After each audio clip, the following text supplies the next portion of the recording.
स्वागत करते हैं हमारे आज के एक्सपर्ट का। अब हमारे साथ हैं एलकेपी सिक्योरिटीज के रूपक दे। रूपक जी, स्वागत करते हैं। Good afternoon. सीधे क्योंकि दर्शकों के काफी सवाल आए हैं, उससे शुरुआत कर लेते हैं। आईआरसीटीसी सर, इस बाजार में कैसा लग रहा है आपको? एक दर्शक भी सवाल पूछ रहे हैं दिल्ली से, सुशील जी। 50 शेयर है, 576 की इनकी खरीद है, 1700 के नुकसान पर है, लेकिन आज 2% का जो स्ट्रेंथ है वो आईआरसीटीसी दिखा रहा है। आगे क्या बनेगा व्यू? 2-3 दिनों से थोड़ा बहुत पॉजिटिव मोमेंटम दिखा रहे हैं। 529 का एक स्टॉप लॉस रहेगा। 529 का स्टॉप लॉस के साथ होल्ड करना पड़ेगा। अगर नहीं टूटा तो हायर एंड पे 570 तक जा सकता है। होल्ड करना चाहिए with stop loss of 529।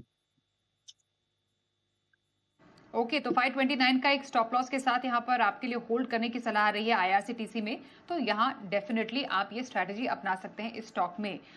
In fact I letter का ही एक और स्टॉक है जिस पर हमारे पास भूषण जी सवाल भेजे हैं, इरिडा। 500 शेयर इनके पास है, 139 की ये बाइंग बता रहे हैं इरिडा पर अपनी।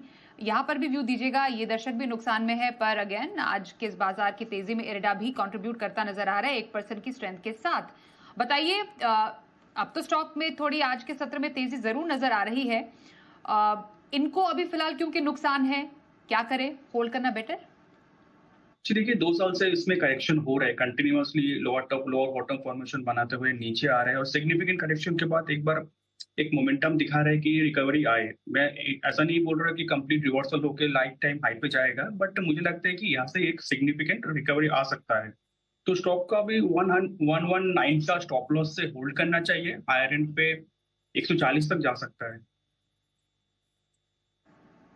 ओके, तो 119 का सपोर्ट आपके लिए इंपॉर्टेंट है। 140 तक के टारगेट के लिए आप इरेडा को फिलहाल होल्ड ही कीजिए। ये रूपक जी आपको दे रहे हैं सलाह। स्पंदना स्फूर्ति यूपी से शोभित जी पूछ रहे हैं कि 144 शेयर इन्होंने लिए हैं, खरीदे हैं 410 पर।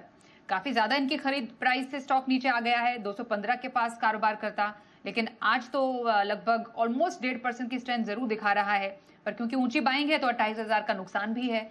स्पंदना स्फूर्ति, नुकसान तो है, बने रहना सही रहेगा? जी, मुझे लगता है ये स्टॉक मोरलेस फेलियर हो चुके। स्टॉक में रैली मिले तो एग्जिट करना चाहिए थोड़ा-थोड़ा करके।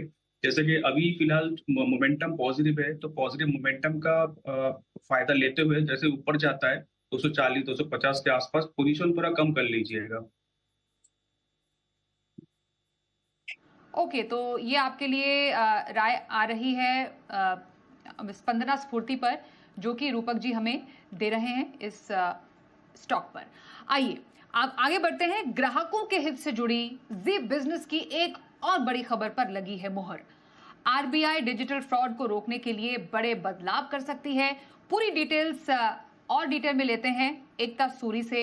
एकता, जरा बताइए, जी बिजनेस की खबर पर एक बार फिर से मोहर लगी है। डिजिटल फ्रॉड को लेकर लगातार हम आवाज उठाते रहे हैं, इस बार क्या नया?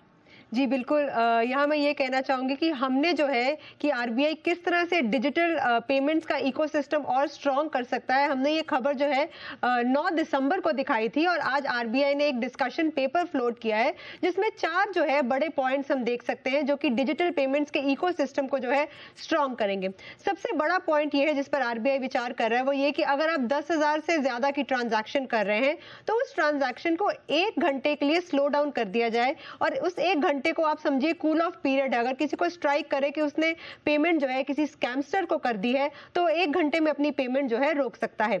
दूसरा बड़ा बदलाव जिस पर आरबीआई विचार कर रहा है वो ये कि अगर आपके घर में सीनियर सिटीजन है, 70+ है या दिव्यांग लोग हैं तो वो जो है बैंक में एक ट्रस्टी नॉमिनी कर सकते हैं, यानी कि एक पर्सन को नॉमिनेट कर सकते हैं कि अगर वो 50,000 से ऊपर की ट्रांजैक्शन कर रहे हैं तो यहाँ एक एक्स्ट्रा ऑथेंटिकेशन लेयर आएगी कि जिनको उन्होंने नॉमिनेट किया है उनके पास भी मैसेज जाएगा कि क्या आपको लगता है कि ये जो ट्रांजैक्शन है ये बैंक अप्रूव करे या ना करे। अगर उस एक्स्ट्रा नॉमिनेटेड पर्सन की अप्रूवल मिलती है तो ही ट्रांजैक्शन जाएगी, क्योंकि यहाँ आरबीआई का तर्क ये है कि अक्सर सीनियर सिटीजन जो है घबरा जाते हैं और जल्दी जल्दी जो है पैसा ट्रांसफर करते हैं, इसलिए कोई एक घर का सदस्य या कोई और ट्रस्टेड पर्सन होना चाहिए जो एक्स्ट्रा ऑथेंटिकेशन की लेयर लगाए।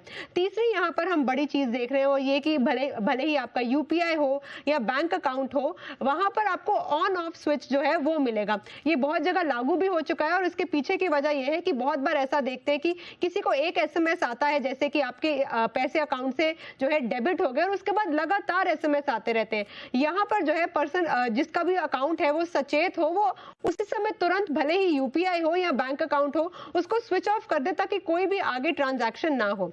एक और चौथी बड़ा यहाँ पर बदलाव जो है जिस पर विचार किया जा रहा है ये म्यूल अकाउंट से रिलेटेड है। यहाँ पर आरबीआई कह रहा है कि अगर बैंक को लगे कि ये अकाउंट थोड़ा सा फिशी है या इसमें जो है क्लैरिटी नहीं मिल रही है पेमेंट्स को लेकर, जैसे कि बैंक अकाउंट में कभी कोई ट्रांजैक्शन होती नहीं थी लेकिन एक दिन धड़ाधड़ जो है लाखों की ट्रांजैक्शंस हो रही है, बार बार ट्रांजैक्शंस हो रही है, तो ऐसे फिशी अकाउंट्स का जो है एक लिमिट सेट होगा कि साल में मान लीजिए 25 लाख से ज्यादा का जो है यहाँ पर कोई क्रेडिट नहीं हो सकता और एक्स्ट्रा अगर क्रेडिट हो रहा है तो वो शेडो क्रेडिट बनेगा, जिसका मतलब ये कि जब तक ये क्लियर नहीं होगा कि पेमेंट कहां से आई है, क्यों आई है, तब तक वो शैडो क्रेडिट जो है जिसका अकाउंट है वो इस्तेमाल नहीं कर सकता। अब ये जो डिस्कशन पेपर फ्लोट हुआ है इसमें आरबीआई ने सुझाव मांगे हैं, उनकी वेबसाइट पर जाकर लोग सुझाव दे सकते हैं कि क्या उन्हें लगता है कि ये सारा जो सिस्टम आरबीआई सोच रहा है ये मजबूत है या नहीं। 8 मई तक सुझाव दे सकते हैं, लेकिन हमने ये खबर सबसे पहले 9 दिसंबर को बताई थी कि किस तरह से आरबीआई जो है बड़े बदलाव सोच रहा है डिजिटल ट्रांजैक्शंस को लेकर। जी, तो ये बड़ी खबर और जी बिजनेस की खबर पर लगती मुहर पर ज्यादा डिटेल्स देने के लिए आपका धन्यवाद हम करेंगे। एक छोटा ब्रेक लेंगे, वापस लौटेंगे, जानेंगे हमारे आज के एक्सपर्ट से अब इस बाजार में उनके पसंदीदा कौन से स्टॉक्स हैं। बने रहिए हमारे साथ। सुपर शक्ति पेश करते हैं super strong stocks of the day. Advanced Y ribbed super Shakti TMT bar हर निर्माण को बनाता है सुपर स्ट्रॉन्ग।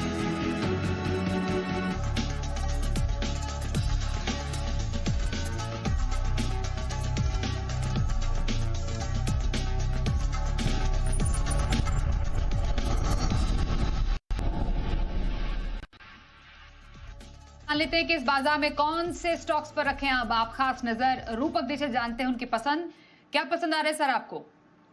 जी, पहला स्टॉक रहेगा जेके टायर। स्टॉक ने कंसोलिडेशन ब्रेकआउट दिया, मोमेंटम अच्छा लग रहा है स्टॉक में, 21 ईएमए को रिक्लेम किया रिसेंटली और यहाँ से मुझे अपसाइड लग रहा है सिग्निफिकेंट। तो स्टॉक में बाई की सलाह रहेगी अराउंड 434.50 और अपसाइड में टारगेट रहेगा 460, नीचे स्टॉप लॉस रहेगा 423। दूसरा स्टॉक में कॉल रहेगा वो है कोहंस में मैं देख रहा हूँ कि कंसोलिडेशन ब्रेकआउट दिया और 50 डीएमए को रिक्लेम किया और सिग्निफिकेंट वॉल्यूम इंक्रीज हुआ, तो 365 चल रहा है। बाई की सलाह रहेगी अराउंड करंट मार्केट प्राइस पर टारगेट ऑफ 395, नीचे स्टॉप लॉस डालना होगा 350 पे। आपके लिए 2 स्टॉक्स में खरीदारी की सलाह रूपक जी की तरफ से। जेके टायर में 460 का टारगेट के लिए 423 का स्टॉप लॉस लगाएं और आपके लिए कोहांस में खरीदारी के मौके आप तलाशें। 395 के टारगेट, 350 का स्टॉप लॉस यहां पर लगाने की आ रही है सलाह। बहुत धन्यवाद करेंगे रूपक जी हमारे साथ आज इस कार्यक्रम में शामिल होने के लिए। आइए अब बढ़ते हैं आगे और हमेशा हम आपको मुनाफे की स्ट्रैटेजी बताते हैं और इस बार सन फार्मा पर हिट रही बिकवाली की राय। इंट्राडे में बिकवाली के सारे टारगेट सन फार्मा ने किए हासिल और जी बिजनेस के मैनेजिंग एडिटर अनिल सिंघवी ने ओपनिंग से पहले स्टॉक ऑफ द डे में दी थी बिकवाली की राय और यहां पर हुआ है इसमें टारगेट हिट।